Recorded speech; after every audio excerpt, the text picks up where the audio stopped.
Guys, have you tried buying fresh catch fish at Mainggit Port? If you haven't, then this is the time to try it.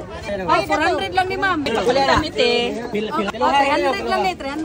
Oh, 450 lang ni, 450. Oh my God, every Sunday Jude looking forward jud mi nga mamalit og isda. So mao ni among naabtan, daghan na kaayo og nakapalit sa mga isda. Murag maski asa kalingi kay nagbitbit jud og mga isda ang mga tao. Kapalit mi og upat ka buok. Daghan kayo tag-isda karon guys. Natay pang-upat, wala og ilaw. So pag-abot na mo sa balay, kay gilimpyuhan na dayon ni Big Bra, iyahang gi-portion ang mga isda.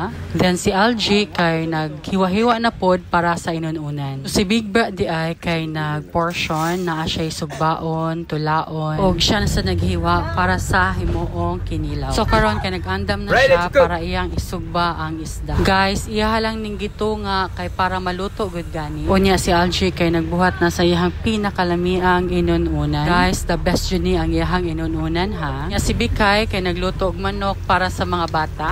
Unya si Kevin kay mao'y nagtimpla sa kinilaw. Simple gud kaayo ang sagol sa kinilaw guys. The basic lang good pero lami ni siya ha. Unya kay Disney Princess man ta nagkaangkaon lang taog mangga. Unya ako mga igagaw kay nagdula og mahjong. Kay hapit naman pampaniud to, giluto na dayon ang tinola ni Algie. Perte jud ni kalami nga tinola guys, as in grabe jud kalami. So naluto na, andam na mo pakals ang tanan. So nanawag na mi ani. So every Sabado ug Domingo di ay naami tapok-tapok. Kung sa Sabado gani mi magtapok, naagyon nay banda-banda. Di jud na mawala. Unya sa Domingo kay magtapok mig pamahaw, paniudto og panihapon. So diri kay magpatlak-patlak rasad mi. Inani jud mi kabibo every weekend. Unya bibo kay mukaon kung daghan mo og kauban, unya magilog-ilog gani mo sa food. Bitaw oy, bisag unsa na mo kadaghan, masigo jud na mo ang food as in. So maora to.